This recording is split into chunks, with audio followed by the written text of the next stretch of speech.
Hello दोस्तों, कैसे हैं आप। उम्मीद करता हूँ सब अच्छे होंगे। तो दोस्तों, आज का वीडियो रहने वाला है कि अभी जो वीज़ा आने हैं कुछ उनका स्टेटस क्या है, जैसे वैकेंसीज क्या रहेंगी, स्टेटस क्या है वीज़ा का, जो भी पेंडिंग है उनका मैं आज बताऊंगा। उसमें से कौन कौन से हैं, एक तो यही जो हमारा करंटली इंटरव्यू चल रहे हैं इनका क्या स्टेटस है, और जो कुछ टाइम पहले हमने सोलर पैनल वाले अप्लाई किए थे उनका क्या स्टेटस है, ये सारा वीडियो में बताऊंगा। और जो हमारा 29 को इंटरव्यू हो रहा है, ठीक है, उसमें कौन कौन सी कैटेगरी अपडेट हुई हैं। तो चलिए चलते हैं। तो सबसे पहले मैं आपको बता दूं कि जो अभी हमारे इंटरव्यू हुए हैं, जो 3 तारीख को हुआ है उसकी ऑलमोस्ट डॉक्यूमेंटेशन कंप्लीट हो चुकी है, मेडिकल वगैरह ऑलमोस्ट सबके आ चुके हैं।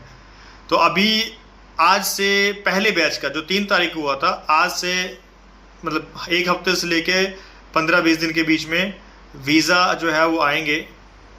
ठीक है, टाइम थोड़ा कम भी लग सकता है, थोड़ा ज़्यादा भी लग सकता है। ऑनलाइन एवरेज हम सबको 1-1.5 महीना बोल के चलते हैं, तो उसी हिसाब से चलिए, बट एक अपडेट देना हमारा फ़र्ज होता है एक तरह से, ताकि आप अपनी प्रिपरेशन रखें। सबसे पहले सिक्योरिटी के वीज़े आएंगे, जो अप्लाई सिक्योरिटी के लिए हुआ उसके सिक्योरिटी के वीज़े सबसे पहले आएंगे, उसके बाद बाकी कैटेगरीज के धीरे धीरे आएंगे। तो ये रहा उनका, जिनका अभी हमने 3 तारीख को ऑलमोस्ट इंटरव्यू किया है। उसके बाद 12 और 14 तारीख वाले की बात है, उनकी अभी डॉक्यूमेंटेशन चली हुई है। किसी का मेडिकल पेंडिंग है, किसी की फोटो पेंडिंग है, किसी का कुछ और पेंडिंग है। तो जो भी पेंडिंग अभी बचा हुआ है, काइंडली ऑफिस में बात करके अपने डॉक्यूमेंटेशन वगैरह फॉर्मेलिटीज कंप्लीट कर लें। जितनी जल्दी आप फॉर्मेलिटीज कंप्लीट करेंगे उतनी जल्दी वीज़ा आएगा। ठीक है, तो ये आप सबसे एक रिक्वेस्ट है। तीसरी बात आ गई सोलर कंपनी, जो सोलर पावर प्रोजेक्ट था मलेशिया का, ठीक है, उसका वीज़ा का क्या स्टेटस है। उसका वीज़ा मैं पहले बता चुका हूँ, इस मंथ के एंड में उसके वीज़े आने हैं। मैं फिर से बता रहा हूँ क्योंकि अभी हमारी कंपनी से बात हुई, उन्होंने कहा बिल्कुल लास्ट स्टेज पे चला हुआ है और कभी भी इस महीने के लास्ट में कभी भी आ सकते हैं। मतलब हमारा टारगेट है कि 30 तारीख तक वीज़े आ जाने चाहिए। ठीक है जी, तो सोलर पावर वाले बिल्कुल भी टेंशन मत लें, वीज़ा आने के बहुत अच्छे चांसेस है, वीज़ा आएगा, सो टेंशन मत लीजिए। क्योंकि हमारी आज ही बात हुई है तो कंपनी ने कहा है कि हमारा इस स्टेज तक पहुंच चुका है। जैसे होता है ना कि 1 स्टेज, 2 स्टेज, 3 स्टेज, फिर 4th स्टेज वीज़ा की होती है, तो 3rd स्टेज पे अभी हमारा फाइल है, 4th स्टेज पे वीज़ा पे पहुंच जाएगी बहुत जल्दी।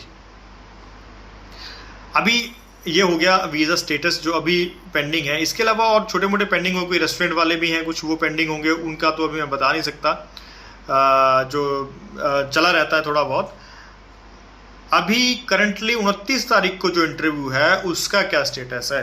29 तारीख को जो इंटरव्यू है, आप सबसे रिक्वेस्ट है जो भी एयरपोर्ट्स वाली वैकेंसीज जो हैं, हाउसकीपिंग वाली, वेयर हाउस वाली वैकेंसीज या सिक्योरिटी गार्ड वाली जो वैकेंसीज हैं, उनमें अगर जो भी जाना चाहता है तो दियो नंबर पर कॉन्टैक्ट कर लीजिएगा। कॉन्टैक्ट आप करेंगे तो आपको बता दिया जाएगा कि क्या क्या वैकेंसीज हैं, क्या क्या उसमें सैलरीज हैं, सारा कुछ उसमें बताया जाएगा। मेरे हिसाब से जो टॉप 2 और 3 वैकेंसीज में आपको बताता हूँ जो मुझे लगता है। देखो, वैकेंसी आती जाती रहती हैं, कभी कोई आएगी, कभी कोई जाएगी। आज करंटली डेट में जो वैकेंसीज मुझे लगता है वो है, सबसे पहले जो एलिजिबल है, जैसे 5 फुट 8 इंच जिसकी हाइट है और इंग्लिश अच्छी है, वो जा सकता है सिक्योरिटी गार्ड में, जिसकी सैलरी है 26 दिन 12 घंटे की 52,000 इंडियन रुपीज़। ठीक है, तो हो गया नंबर 1 पे। नंबर 2 पे उसके बाद देखो, उस नंबर 1 से लेकर नंबर 2 के बीच में दूसरी वैकेंसी जो आती है वो है एक ट्रैफिक मार्शल है, कि इंग्लिश अच्छी है बट हाइट नहीं है। अब हाइट नहीं है, 170 2-3 सेंटीमीटर का जो हाइट का फर्क है, मतलब 1 इंच हाइट का फर्क है। तो 1 इंच हाइट का फर्क है, तो आप किस में जा सकते हैं, तो आपके पास है ट्रैफिक मार्शल का ऑप्शन। उसमें 1800-1900 तक आपकी 26 दिन 12 घंटे की मिलेगी आपको। ट्रैफिक मार्शल ट्रैफिक बताता है, इधर जाना उधर जाना, वो सारा काम। ठीक है, ये हो गया दूसरी वैकेंसी। तीसरी वैकेंसी, इसके नीचे की कैटेगरी कौन सी, इसकी इंग्लिश उससे नीचे होती है, वो जाएगा। जो मुझे सबसे इजी और बेटर काम लगता है वो है एयरक्राफ्ट क्लीनिंग का। जी, एयरक्राफ्ट क्लीनिंग ये मत सोचिए कि आपने वहां पे जाके बाहर से जहाज धोने हैं, नहीं। मैं फिर से वीडियो बता रहा हूं, मैं इसलिए बार बार बताता हूं क्योंकि हमारे व्यूवर्स जुड़ते जाते हैं, नए व्यूवर जुड़ रहे हैं, उनको पता नहीं होता है। तो जो एरोप्लेन उतरता है, सपोज इंडिया से दुबई एरोप्लेन गया, वो उतरा, पैसेंजर ने उसमें खाया पिया होगा, ठीक है, अपना कुछ ना कुछ सामान रख, वो जैसे बिस्किट खाया उसका रैपर रख दिया, बॉटल्स रख दी, वो तो मैक्सिमम एयर होस्टेस ले लेती हैं, बट फिर भी डीपली क्लीन नहीं होता वो। तो उसमें कोई रैपर पड़ा हुआ है या कुछ साफ करना है, या दिख रहा है कि यार यहाँ पे बिस्किट पड़ा है या कुछ भी, एनीथिंग एग्जांपल दे रहा हूँ, वो साफ करना है। वो एक टीम जाती है एरोप्लेन के अंदर। जब सारे पैसेंजर बाहर निकल जाते हैं, 5-6 जो वर्कर्स का ग्रुप जाता है, वो पूरे पीछे से लेके आगे से लेके पीछे तक पूरा एक बारी में साफ करता है और बाहर आ जाता है। तो वो एयरक्राफ्ट क्लीनिंग का काम हो गया। वो हाउसकीपिंग से रिलेटेड होता है, जैसे होटल में हाउसकीपर्स बोलते हैं उनको। तो ये एक अच्छा और ईजी काम है। जो भी लोग इसमें जाना, जिसको बेसिक इंग्लिश आता है वो इसमें जा सकते हैं। इसमें क्या होता है, कई बार पैसेंजर से या अलग कंट्री के लोगों से बात करनी पड़ती है, तो इसलिए इंग्लिश मांगते हैं। अदरवाइज कोई इंग्लिश का ज़्यादा इसमें रोल नहीं है, बट इसमें इंग्लिश आना चाहिए।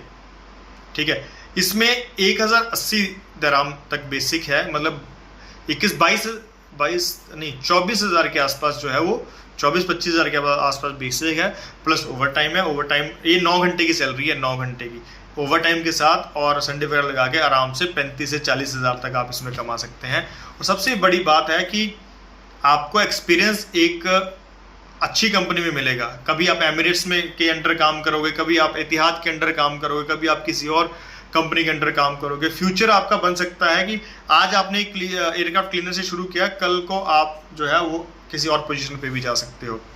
और इस कंपनी की सबसे बड़ी बात यह है कि 6 मंथ के बाद आप जॉब भी चेंज कर सकते हो। 2 ऑप्शन होते हैं, विद इन कंपनी के अंदर ही जॉब चेंज कर लो, या फिर सेकंड ऑप्शन होता है कि सपोज आपको कंपनी से बाहर कहीं जॉब मिल गई है, after 6 month only, not with in the 6 month, after 6 month, तो आप वहां पे भी इस कंपनी से रिजाइन करके दूसरी कंपनी में अपना वीजा कर सकते हैं, ले सकते हैं विदाउट एनी हेडेक।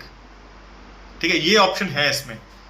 तो 99% तो जरूरत नहीं पड़ती है, क्योंकि विद इन द कंपनी भी आप, अगर आप में capability, with in the company भी आप जो है वो एक तरह से ग्रो कर जाते हैं। बट फिर भी इन केस आपको यहाँ पे सपोज आपको 1100 बेसिक मिल रहा है, कल को आपको दूसरी कंपनी ऑफर करते हैं आपको 1300-1400 बेसिक दे रही है, तो नेचुरल सी बात है हर कोई जाना चाहेगा। बट 6 महीने का प्रोबेशन पीरियड होता है, 6 महीने में नहीं जा सकते, उसके बाद बिल्कुल जा सकते हैं। ठीक है, तो ये चीज़ है। आपको लगता है इसमें जाना है, तो मेरे हिसाब से ये काफ़ी अच्छा है। उनके लिए जो नॉर्मल 10th-12th पास आउट है और बेसिक इंग्लिश आती है, उनके लिए काफ़ी अच्छा काम है एरोप्लेन्स में काम करना है। देखो, एयरपोर्ट के अंदर काम करना इतना आसान नहीं होता है। आसान इन द सेंस कि आसानी से काम नहीं मिलता, एयरपोर्ट्स के अंदर आसानी से काम नहीं मिलता, पूरा आपका सिक्योरिटी चेक होता है। जब आप वहाँ पे जाते हैं, जो एयरपोर्ट्स के अंदर लगेंगे वो चीज़ ध्यान रखना, कम से कम भी आपकी डिप्लॉयमेंट, आप वहाँ जाओगे कंपनी आपको रहने खाने का दे देगी, बट आपकी डिप्लॉयमेंट में कम से कम 20 दिन से लेके 1-1.5 महीना लगता है। क्यों लगता है, रीज़न बताता हूँ। सबसे पहले जो है आपका सिक्योरिटी चेक वगैरह होता है। दुबई अपने हिसाब से आपका इंडिया और वहाँ से सिक्योरिटी चेक करवाती है कि इस बंदे का कोई गलत रिकॉर्ड तो नहीं है। गलत रिकॉर्ड किस लिए, क्योंकि आपको पता है कि एरोप्लेन को हाईजैक करना, ये करना, वो करना, बहुत घटनाएं हो जाती हैं।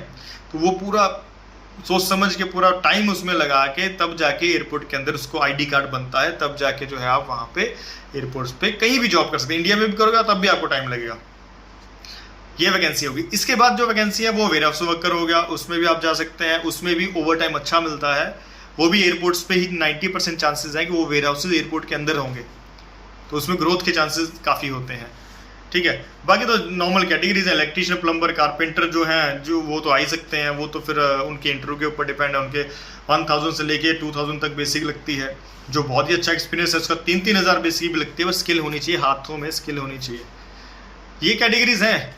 तो अभी आप सबसे रिक्वेस्ट है, आप ऑफिस के नंबर पे कॉल्स कीजिए, आपको जानकारी दे दी जाएगी। किसी भी स्टेट से कोई भी जा सकता है। सिर्फ एक लिमिटेशन है, 21 से 38 साल कैटेगरीज के लिए। जो कंस्ट्रक्शन वाले हो 40-42 वाले भी जा सकते हैं, कंस्ट्रक्शन वालों का कोई हेडेक नहीं है।